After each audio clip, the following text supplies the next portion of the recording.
Welcome back to Market It with Atma, where we share the tips, tools, and strategies to help your business be successful. I'm your host, Story, and today we have on the show CEO of PolicySage, Mr. Xavier Egan. Welcome, Xavier. Well, thank you for having me. Thank you for coming. This podcast I'm excited about because I am not familiar with what you do, and that's rare. Well, there we go. I'm here to illuminate. Thank you. So first, tell me, I guess, not so much about PolicySage, but what navigated you in the direction to create PolicySage? And then you can tell me more about it if you like. Sure. So this was really something that came from the community. We have an office here in Arlington, Texas, the Dream City, right? And so I participate locally in the community in a lot of different ways. And we were talking one day about Bill Watch, and I never heard about that, right? I was just making a light joke, hey, I'm leading the committee. That sounds like a boring channel, right? Like, To be honest, right? Transparency is the best policy. That's what I thought. So we kind of laughed about it. They're like, no, it's not a TV channel. It's what we do to try to advocate for our organization. Interesting. And that's what I said. Tell me more. Right. They say, well, we go to the legislator site and we search for different keywords that are important to us. Women, men, children, substance, education, whatever it is, right?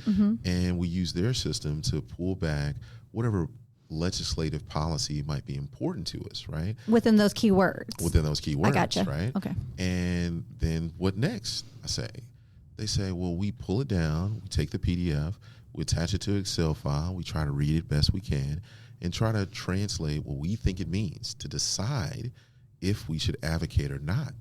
Ooh. And I said, oh. That leaves a lot of room for error, it seems like. Yes. And not to say people aren't the best and worst thing about life, but geez, they are the best and worst thing. No one's perfect, right? That's right. So there's a lot of subjectivity there. Interpretation, Lost art of language, and all sorts of things that can happen. And I'm like, okay, well, naturally, you got the same things that I thought. And then I said, well, let's just talk about maybe this isn't a big deal. What's the volume that you usually deal in? Right. And they're like, well, how many I'm trying to track myself? I'm like, yeah. In that Excel file, what are you looking at? Maybe a couple hundred. I'm like, ugh. Wow. A couple hundred what exactly? A couple hundred bills and policies that are deployed in that state legislature. Oh, my goodness. That they're trying to figure out. And I said, oh, well, that already seemed like a lot. Well, how many are you totally facing? Right. And that's when the wow moment happened. And they said, well, in Texas alone, maybe in a natural legislator, we're seeing about 8,000 proposed bills. I said, oh. Oh, my. And I looked and researched myself, and across the country, there's about 150 to 200,000 proposed bills and laws in every legislative session.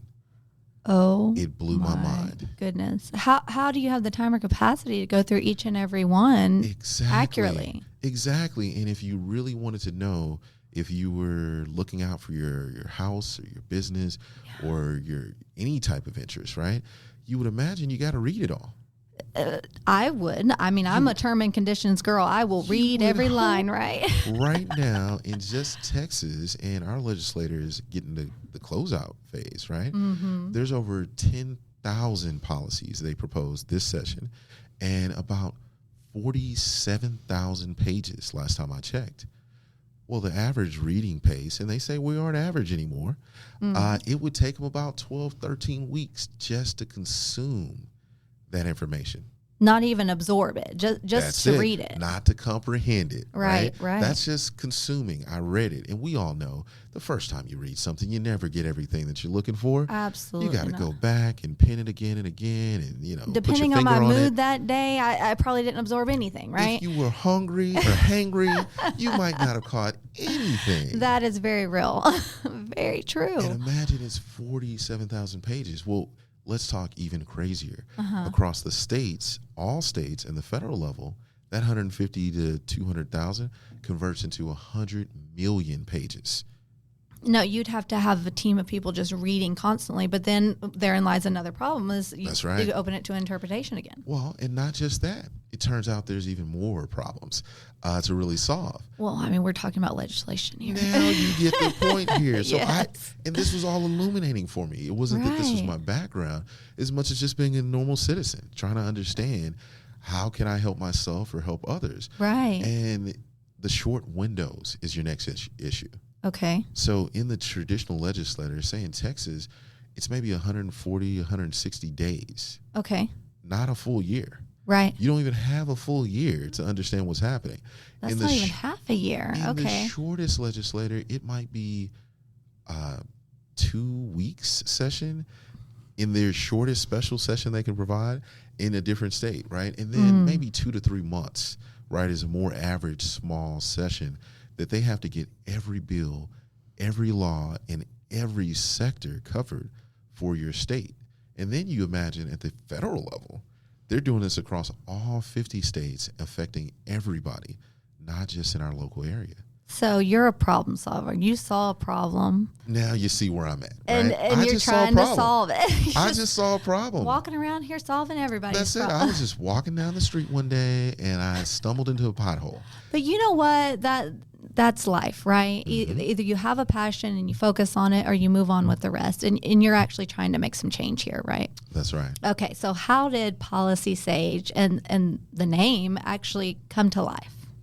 Yes. So the idea of legislation is a thick and long term, right? It's already complex in nature. So we didn't want to use that word. Policy kind of covers a more broad variety. And the reason that was important to us is because you might think of policy in a variety of ways. You know, Absolutely. inside of an organization is one way, but then when you think about external policy, it might be code or ordinance, right?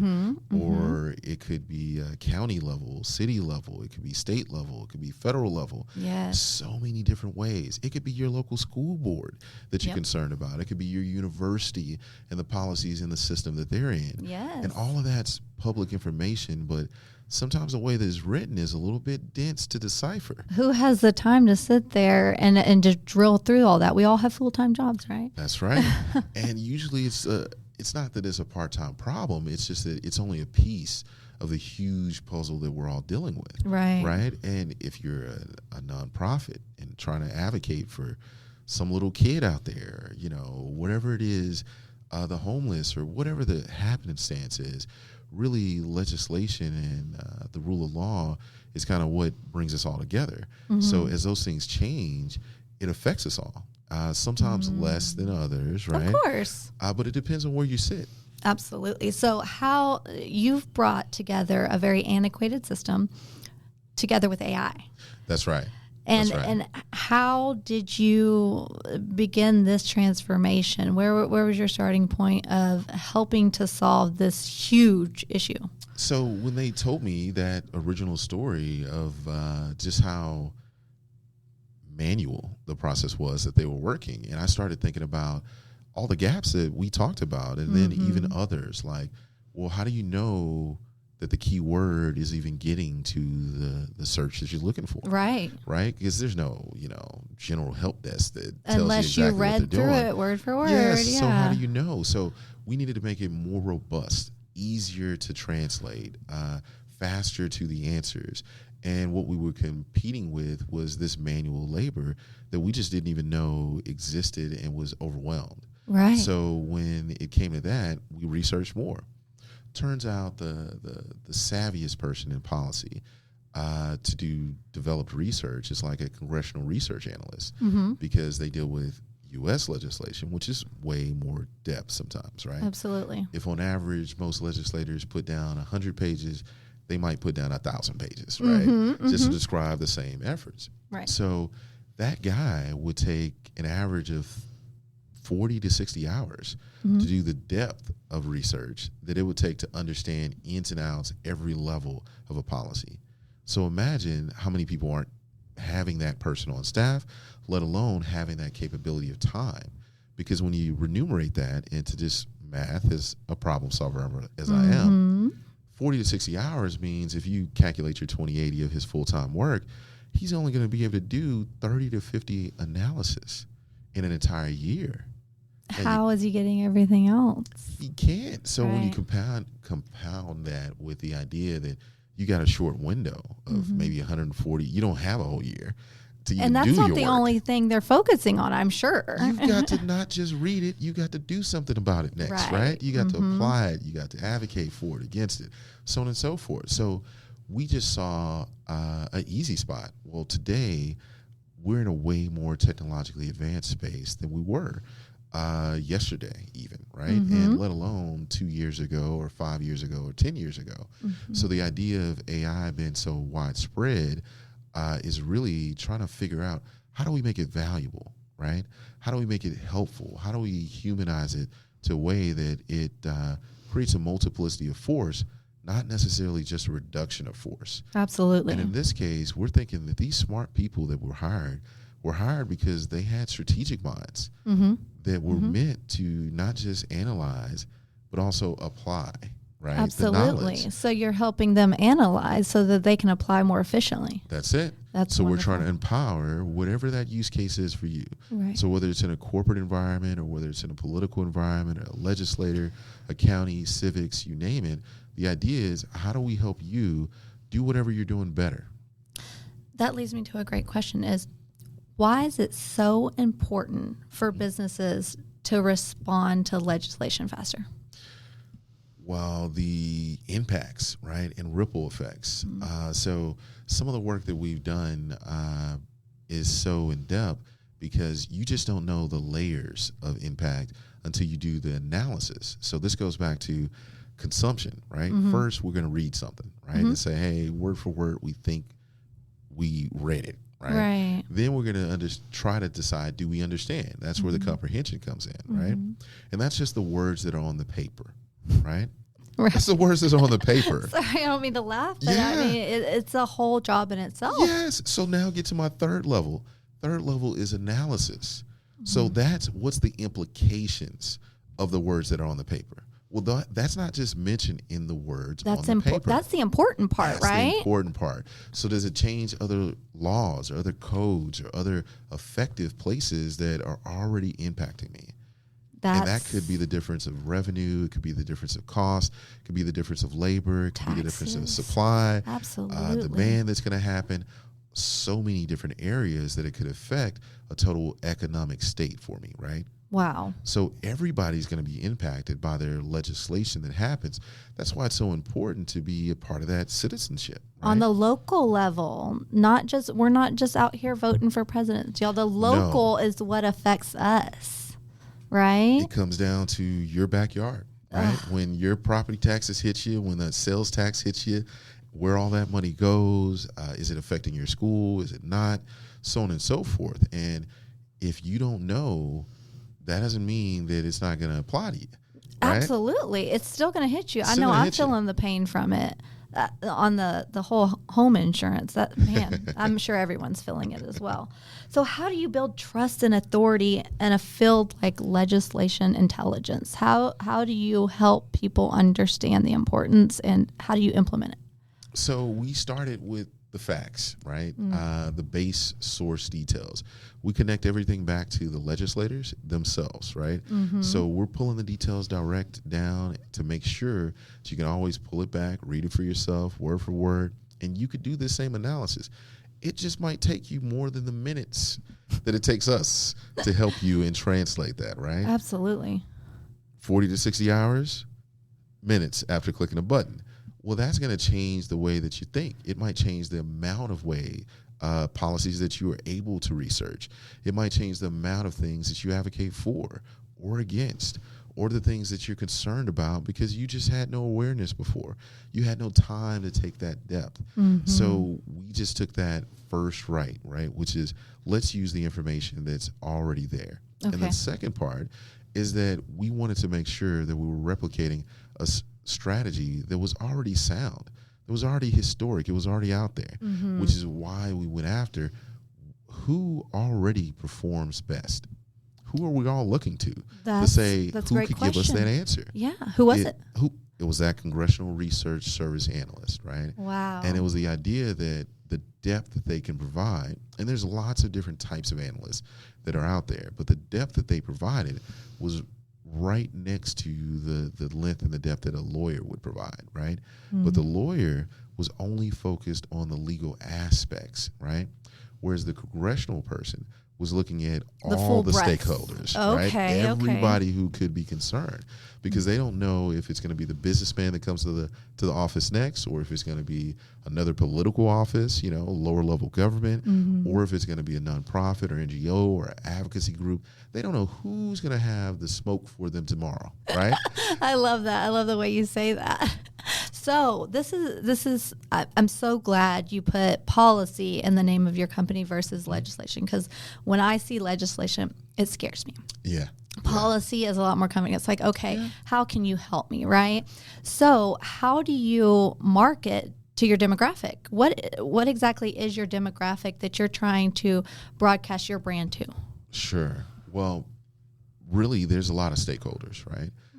From the government and legislator space to the NGOs or the advocacy groups, universities, all the way to the political parties themselves or the legislators themselves, right? Wow. Because we all have our own viewpoint and perspective of how the policy is important to us. Now, from a client standpoint, we think that the most impacted clients are probably going to be those Fortune 1000 folks who are dealing in multi-jurisdiction, because it gets complex, right? When you're talking about 50 states, you're that big dog out there operating all over the place. That might get to be a huge concern, and probably one of those guys who's spending a lot of their labor dollars towards that research. Absolutely. And then you get into government contractors, like everything's affecting them, right? So everything about their top line revenue is affected, which you can't spend money on salaries or anything if you can't get the revenue in, and legislation is hugely impactful. The investors, well, if you're a private equity or venture capital or a really widespread hedge guy, you're investing again in multi-jurisdictions, trying to recover all over the place, right? You need to know that those businesses you're backing are seriously in position to create the value that you're looking to return. Absolutely. And that's going to be important. And then, of course, you've got those advocacy groups, right? Those lobbyist kind of groups where not everybody can afford all the resources on their own. So that's when they look to those advocacy groups. Let's pool our resources together, and instead of being just one realtor, we're the Realtor Association. Now we can afford to have resources that we can share across our whole body, where now we're smarter together. So those guys are all looking to help more constituents, right? And that's our goal. How do we bridge whatever that use case is that you want? And our goal was to really bring the two words together, policy and sage, right? The wisdom. We want you to have whatever wisdom you need, so we gave you the sandbox, and it's really up to you to play in it how you see fit. Absolutely. I love that the initial start of your focus and mission was to help the community understand and be more involved. And then after you've created this wonderful software program business, at the end of it, you're bringing that community together. And so you went full circle with it. That's right. And that's a true leader, I would think. Do you have mentors in your life that you looked up to kind of help navigate your journey? I mean, going from being a part of the corporate world to owning your own business, especially cutting edge, is a huge jump. Did you have leaders that you followed along the way? Well, yes. Actually, there's some great Texans who have venture companies and private equity, like Robert Smith, who's done some amazing things and accumulated some superior wealth. And then even locally, we're trying to create a bigger and a broader network. So organizations like the DEC Network or the Startup Weeks that are happening in multiple cities around here are all a part of trying to inspire more growth and more knowledge and more activation here locally. So really using and leaning on all those resources in the network to cultivate something great. They've even got great co-working spaces like this one, Nouveau Desk or Spark or Hexa Innovation Centers that are all a part of trying to build and integrate and give more value. Even the Richardson IQ and what they're doing at UTD with their Center for artificial intelligence and machine learning, right? Like these days, the knowledge is just moving so fast. You really got to be a part of the community and share the wealth of knowledge, right? Because Absolutely. we're all just trying to figure out how to create something valuable, right? Something useful and something that's going to have longevity. And I think that's what we've created here. And be willing to receive it, right? I mean, years ago, people were very hesitant about the internet, but if you don't jump on this wagon with everybody else, you're left behind, and it's unfortunate, but That's right. why not learn and grow? And you're using it in such a good way, because with anything, especially technology, it can be used for good or bad. That's and right. you're really, I feel like this would help more than anyone, the nonprofits. You're optimizing time, understanding, process for all of them, and Absolutely. that could help them be more successful at the end of the day. Yeah, well, everybody who naturally has a smaller labor force is obviously going to need to rely on more technology, right?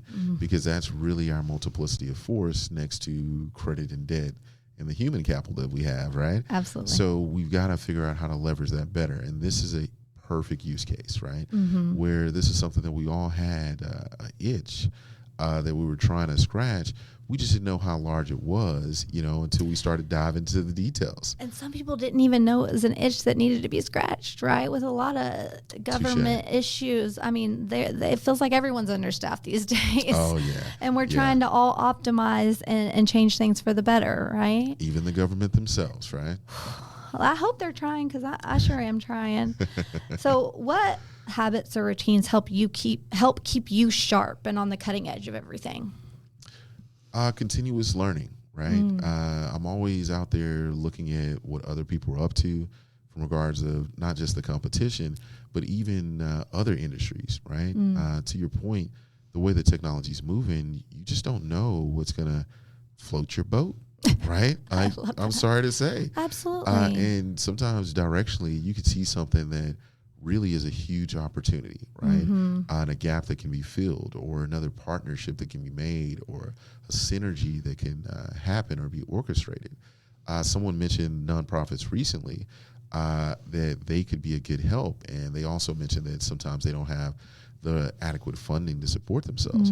That same person went as far as said, well, you know what I think could be a great idea is there's foundations that will help emergency funding for nonprofits to fill gaps. And wouldn't this be a great gap to fill with how active the legislator is and how it's changing some of their funding aspects to say, hey, let's go to this foundation to fund getting me technology that'll put me up to speed to support. And I said, wow, I would happily not only give them a discount, would help support bridge those gaps, right? Absolutely. At Atmo, we have a discovery process. It's a lot like that. After we finish our discovery process and doing a deep dive, you can take that and get funding from the bank saying, I need this money for my business, for the marketing aspect, and this is why, right? And so you're doing the same thing. You can do it really with a lot of different businesses. That's right. If you show a need, right, then how can they tell you no at the end of the day? Decision analytics, right? We want you to make a decisive choice. I love it. And we need you to have some facts to do it. And that's really what that discovery process helps out on your side. And in our version, we're just trying to do that with how we help you break out legislation. Man, that's so wonderful to hear. So what's on the horizon? Customers, more and more of them. Okay. We've got one of the top 10 counties in the country that was one of our great customers that we onboarded recently. Wow, congratulations. Thank you. We're super excited about that. And we're seeing that there's a lot of interest in a lot of different industries and sectors. So now we're onboarding a bigger sales staff, people who can help be in front of all these folks and translate what we're up to. Show them how we can help. And intake, where's the next edge? Where's the next corner? How can we improve our roadmap to really be even more efficient to what would help change things, right? Now, we know and believe from the response that we already have that this is a great start. Absolutely. But that's the beauty of new technology, right? This is just the beginning. Constantly be willing to innovate and change. That's a wonderful mindset that you have. I ask every guest of mine at the end of the show, what is one thing that you would tell another business owner to your first self, right? Your first self that got into this, your first self that learned about this. What's something you wish you knew before now? Sure. Well, I've done a lot of different things in business, and they always say you get conflicting information sometimes, right? Mm-hmm. So once I heard the only ship destined to sink is a partnership, and that was pretty funny. Because the reality is true wealth isn't gained by independence, right? There's nobody sitting in a basement by themselves. And the people we think of are connected to the World Wide Web. That's right. So they're really connected to all of us. So it's really about synergy and partnerships. Sometimes people have bad experiences with collecting the wrong partners. But the reality is teamwork is the dream work. You got to have people who can support what you're up to, who can advocate for you, who can let you know when you're wrong, right? Who can Absolutely push you in the right direction, and who can put some hands-on utility into what you're doing sometimes, right? That's awesome. Because having an idea is great, but you got to get rubber to the road, right? I love the way you say that. You got to get it to the road, baby. Talking about it's completely different than implementing it, right? We can always hypothesis test. That's a good start. We got to start hypothesizing, right? But then we got to get to the test part. And that's, I guess, when you find out if you're a true business owner, right? That's right. The implementing part. There's where the risk goes. Wonderful. So if anyone wants to learn more about you, become a part of your team, or is interested in you coming to visit them to help them, how can they reach you? Absolutely. Check out our website, www.policy-sage.com. Awesome. And I will also list that in the information below. Thank you so much for joining us, and I cannot wait to see what you do throughout the year. Excellent. It was delightful. I really appreciate it. Thanks, Xavier. And to all of our listeners out there, if you would like to make a change or need help making a change, please reach out to Xavier. I'm your host, Dory, and we'll see you next time.